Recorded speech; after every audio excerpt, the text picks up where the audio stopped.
آپ اس کا شکار ہو گئے. حضرت عثمان غنی بھی شکار ہوئے. 3 چیزوں کا غلبہ تھا. جاگ رہے ہیں آپ لوگ؟ ایک سخاوت بڑی تھی حضرت عثمان کی طبیعت میں، اور دوسری نرمی بڑی تھی، تیسری حیا بڑی تھی. غلبہ رہا. غلبہ حضرت ابو بکر صدیق کا زمانہ تھا تو ایک شخص ملک شام کا رہنے والا، بڑا قرضہ چڑھ گیا اس پہ، تو وہ حضرت ابو بکر صدیق کے پاس آیا. کہنے لگا آپ امیر بھی ہیں اور امیر بھی ہیں، دونوں باتیں. ایک امیر یہ ہے کہ مسلمانوں کے سربراہ ہیں، اور دوسرا اللہ نے آپ کو مال و دولت بھی عطا فرمایا ہے، تو میرے اوپر قرضہ چڑھ گیا تو مہربانی فرمائے. وہ کہتا ہے حضرت صدیق اکبر نے میرا ہاتھ پکڑا، گھر کے اندر لے گئے. باہر سے دروازہ بڑا اعلیٰ تھا، لیکن گھر کے اندر گیا تو چارپائی بھی کوئی نہیں تھی. کھجور کی چٹائیاں بچھی ہوئی تھی، کھجور کی چھال کی، اور وہ بھی پھٹی ہوئی. فرماتے سیدنا صدیق اکبر نے بٹھا لیا مجھے، اور مجھے کہنے لگے یار تجھے ایک عجیب بات نہ بتاؤں؟ کہ بتائیے. فرمانے لگے 3 دن ہو گئے میں نے اناج کا دانہ بھی نہیں کھایا، کھجور کے اوپر گزارا کر لیتا ہوں میں، آج کل حالات میرے ٹھیک نہیں ہیں. لگا جی پھر میں کیا کروں؟ تو آپ فرمانے لگے تو عثمان غنی کے پاس جا. کس کے پاس؟ شخص کہنے لگا جی مجھے تو بہت سارے پیسے چاہیے. تو آپ نے فرمایا تیری سوچ وہاں ختم ہوتی ہے جہاں سے عثمان کی سخاوت شروع ہوتی ہے. تیری سوچ وہاں تو جو سوچتا ہے نا اتنے ملیں گے، تیری ختم ہوتی ہے سوچ جہاں سے عثمان کی سخاوت شروع ہوتی ہے. تو جا. کہنے لگا جی آپ کا نام لوں؟ فرمایا ضرورت ہی نہیں پڑے گی. کہا جی میں ذکر کروں گا کہ مجھے امیر المومنین نے بھیجا ہے. فرمایا ضرورت ہے، صرف اتنا تو جا کے بتانا کہ میں مقروض ہوں اور رسول اللہ کا نوکر ہوں صلی اللہ علیہ. اتنا بتانا کہ مسلمان ہوں، مصطفیٰ کا غلام، بس، اور کسی اضافے کی ضرورت. کہا جی وہ دلیل مانگیں گے. فرمایا عثمان خیرات کرتے تفتیشیں نہیں کرتا.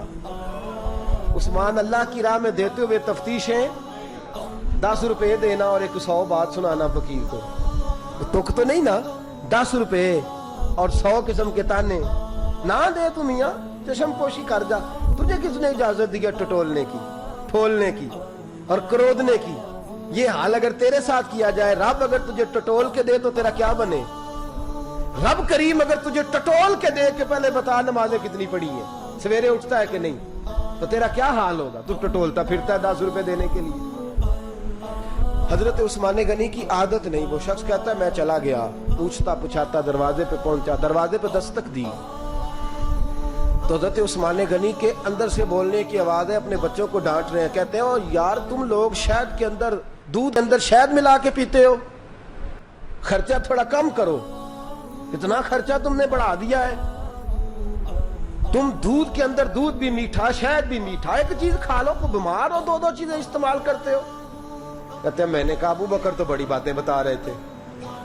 اور اس قسم کے کئی واقعات حضرت عثمان غنی کے ساتھ ہوئے. وہ تو بڑی باتیں بتا رہے تھے، اور یہ آدمی دودھ شہد سے لڑائی کر رہا ہے، اور مجھے کئی ہزار درہم چاہیے، دینار چاہیے، مجھے دے گا؟ فرماتے ہیں اب وہ ڈانٹ کے باہر آئے، میں دروازے پہ تھا. آتے ہی کہنے لگے میں آیا نا تو جب میں نے السلام علیکم کہا تو وہ سمجھ گئے میں مسلمان ہوں. کہتے ہیں وعلیکم کہا تو پہلا جملہ انہوں نے جو بولا وہ ان کے بڑے پن کا مظاہرہ تھا. کہنے لگے بچوں کو ایک بات سمجھانی تھی، آنے میں مجھے 1.5-2 منٹ لگ گئے، تو دروازے پہ کھڑا رہا، مجھے معاف کر دینا. بڑے لوگوں کی بڑی باتیں، بڑے لوگوں کی بڑی باتیں. اتنا بڑا قد ہے اتنا بڑا اخلاق ہے. کہنے لگے تجھے ایک بات بچوں سے کرنے لگ گیا تھا، تجھے انتظار کرنا پڑا، ذرا درگزر کرنا. کہتے ہیں پھر انہوں نے دروازہ کھولا. جو اس وقت ان کا ماحول تھا، حویلی کا، ڈرائنگ روم کا، جو بھی، مجھے بٹھایا. کہتے ہیں میرے لیے جو پہلی چیز آئی وہ دودھ کے اندر شہد ڈال کے وہ لائے. کہتے ہیں میرے دل میں خیال آیا گھر میں جھگڑا کر رہے تھے، مجھے پلایا. اس کے بعد کھجوروں کا حلوہ آ گیا. کہتے ہیں میں نے کہا بچوں کو کہہ رہے تھے ایک میٹھی چیز استعمال کرو، میرے لیے 3 آ گئی ہے، 3 آ گئی. عجیب شخص ہے. کہتے ہیں میں لیکن ابھی میرا تصور جمع نہیں. میں نے کہا اتنا تگڑا نہیں جتنا حضرت ابو بکر نے بتایا ہے. کہتے ہیں کھلا پلا کے نا پھر پوچھنے لگے کیسے آئے ہو، کیسے آئے ہو؟ تو کہتے ہیں میں نے کہا کہ جناب میں مجبور ہوں آج بہت سارے لوگ ہیں نا جن کے پاس کسی کی بات سننے کا ٹائم ہی نہیں، کہتے موٹی موٹی بات کریں، آخری آخری۔ حضرت عثمان غنی پوری کھلا پلا کے کہنے لگے کیسے آنا ہوا؟ کہتے میں نے کہا جی میں مسلمان ہوں، ملک کے شام کے مضافات کے ایک گاؤں کا رہنے والا ہوں، کچھ کاروباری مشکلات آئیں تو میں مقروض ہو گیا، میرے اوپر قرضہ ہے، مجھے کچھ پیسوں کی حاجت ہے۔ فرمانے لگے میں نے کچھ پیسے کہا، انہوں نے ایک آواز دی تو ان کا غلام آیا ایک اونٹ کے اوپر لدا ہوا سامان لے کے۔ کس کے اوپر؟ اونٹ کے اوپر۔ کہتا ہے مجھے 3000 اشرفیوں کی ضرورت تھی، میں نے بتایا نہیں 3000 چاہیے۔ اونٹ آیا تو حضرت عثمان غنی کہنے لگے اس اونٹ پر تیرے لیے، تیرے گھر والوں کے لیے میں نے کپڑے بھی رکھوا دیے، کھانا بھی رکھوا دیا اور 6000 اشرفیاں بھی رکھوا دیے، تو پیدل آیا ہے تو اب اونٹ لے کے جا۔ کہتے میں نے کہا حضور اونٹ واپس کون کرنے آئے گا؟ کہنے لگے واپس کرنے کے لیے دیا ہی نہیں تو تحفہ ہے، تو لے جا۔ کہتے میں کہاں سے چلا تھا ڈھونڈتا اور مدینے میں آیا، اور جب مدینے میں آیا تو پھر اللہ نے جھولی بھر کے عطا فرمایا۔ کہتے میری آنکھوں میں آنسو آ گئے، اور میں نے کہا حضور آپ نے تو میری ضرورت سے کہیں بڑھ کے نواز دیا ہے، مجھے معاف کیجئے گا، میں سوچ رہا تھا کہ دودھ شہد پہ گھر میں لڑائی ہو رہی ہے۔ آپ فرمانے لگے رب نے جو مجھے پیسے دیے ہیں اس لیے نہیں دیے کہ میری اولادیں موج مستی کرتی پھرے، میرے مالک نے مجھے نوازا ہے تاکہ میں محمد عربی کی امت کی نوکری کروں صلی اللہ علیہ۔ یہ سخاوت کا حال۔ فرماتے میں نے نہیں بتایا کہ مجھے سیدنا صدیق اکبر نے بھیجا ہے۔ فرماتے میں دروازے تک گیا تو میں نے کہا شکریہ، جزاک اللہ، آپ کی مہربانی۔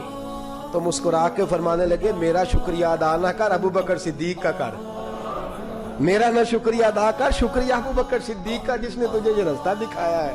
فرماتے میں نے کہا حضور آپ فرمایا جاؤ جاؤ جاؤ تمہارا کام ہو گیا نا، تفصیلات میں نہ جاؤ۔ یہ شان سخاوت سیدنا عثمان غنی رضی اللہ تعالیٰ عنہ کی، اور میں بیان